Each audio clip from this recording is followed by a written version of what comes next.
کہ اذا دخل شهر رمضان فتحت ابواب السماء وفتحت ابواب الجنہ وفتحت ابواب الرحمہ وغلقت ابواب جہنم وسلسلت الشیاطین. کہ جب رمضان کا مہینہ آتا ہے تو اللہ کی رحمت کے دروازے کھول دیے جاتے ہیں. جب رمضان کا مہینہ آتا ہے تو آسمان کے دروازے کھول دیے جاتے ہیں. جب رمضان کا مہینہ آتا ہے تو جنت کے دروازے کھول دیے جاتے ہیں. جب رمضان کا مہینہ آتا ہے تو جہنم کے دروازے بند کر دیے جاتے ہیں. اور جب رمضان کا مہینہ آتا ہے تو شیاطین کو جکڑ دیا جاتا ہے. ابھی جملوں پر ذرا غور کریں کیا بیان کیا جا رہا ہے. خالی یہ نہ سمجھے کہ ہم صرف آپ کے الفاظ بول کر چلے جائیں کہ اشرح رحمت آ گیا, اشرح مغفرت آ گیا, اشرح جہنم سے آزادی آ گیا. یاد رکھیے کہ اللہ تبارک و تعالیٰ شیاطین کو جکڑ دیتا ہے اور رحمت کے دروازوں کو کھول دیتا ہے. اس کا مطلب کیا ہے؟ آج تک میں نے اور آپ نے اس کو سمجھنے کی کوشش کی. رحمت کے دروازے کھول دیے جاتے ہیں, آسمان کے دروازے کھول دیے جاتے ہیں, جنت کے دروازے کھول دیے جاتے ہیں. ظاہر ہے سب کچھ طے تو اوپر ہوتا ہے نا. جنت اوپر, عرش اوپر, بیت المعمور اوپر, عرشی طاقتیں اوپر, اور جہنم کہاں ہے؟ ساتوں زمینوں سے نیچے. جب رحمت کے دروازے کھول دیے جاتے ہیں تو اس کا مطلب یہ ہے کہ تمہارے لیے نیک کام آسان کر دیے جاتے ہیں. یہ حکم دیا جا رہا ہے خیر کے طالب, اے خیر کے طالب. آج اگر کوئی بندہ فرض کریں امیر ہونا چاہتا ہے, جاب چاہتا ہے, بزنس جمانا چاہتا ہے, چمکانا چاہتا ہے, اور مطلب جو ہے وہ بڑا سنہرا موقع آپ کو چل رہا ہو, اسکیم چل رہی ہو, تو بندہ کیا کہتا ہے آج بھی سنہرا موقع آپ کے لیے. یہ کام ہوتا ہے نا, موقع اس کو دیا جا رہا ہے کہ یہ بڑا سنہرا موقع آپ بن سکتے ہیں, آپ اپنے آپ کو چمکا سکتے ہیں, آپ یہاں بہت اچھے طریقے سے شفا ہو سکتے ہیں.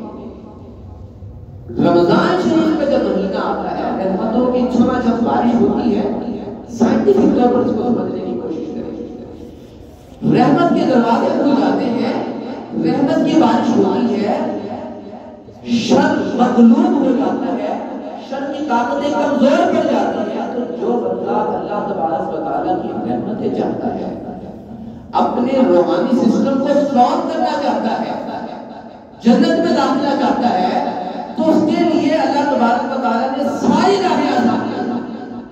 فرمایا جا رہا ہے کہ اچھا اب اگر تو چاہتا ہے کہ تو نیک بن جائے, اگر تو چاہتا ہے کہ تو روحانی طور پر سراغ ہو جائے, اگر تو چاہتا ہے کہ تو اپنے رب کا محبوب اور مقرب بندہ بن جائے, تو تیرے لیے بڑا سنہرا موقع ہے کہ شر کے دروازے بند ہو چکے ہیں, خیر کے دروازے کھل چکے ہیں. قدم بڑھا, دیکھ کی رحمت کیسے تجھے دیا گوش کیا.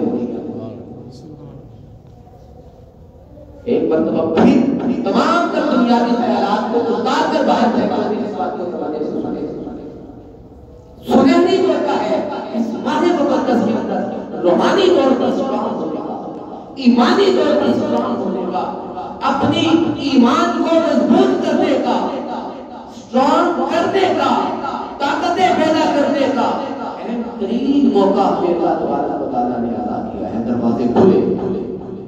اگر جو آج بھی جو بندہ اپنے آپ کو ایمانی طور پر مضبوط نہ کر سکا تو پھر اپنے آپ کو مرامت کرے. موقع ہو بزنس مین بننے کا, اپنے آپ کو چمکانے کا, موقع ہو اپنے آپ کو اسٹرانگ کرنے کا, تو ظاہر ہے پھر بھی بندہ اپنے آپ کو نہ چمکائے تو اپنے آپ کو ملامت کرنی چاہیے, اسے اپنی خیر بنانا چاہیے, اسے پھر اپنے آپ کو کوسنا چاہیے. اور یہی بات میرے رسول اکرم صلی اللہ علیہ وسلم نے بڑے سادہ لفظوں میں فرمایا کہ تباہ و برباد اور ناک آلود ہوئے بندے اس کو رمضان شریف ملا اور اپنی بخشش نہ کرا سکتا. کیوں؟ دروازے کھلے, آسانیاں ہی آسانیاں. بندہ ایک مرتبہ جو قدم اٹھاتا ہے نا رحمت کی طرف, تو 10 مرتبہ بھیجتی ہے رحمت اس کو اپنی طرف. میرا جی چاہتا ہے میں نماز پڑھوں, عام دنوں میں اتنا آسان نہیں ہے.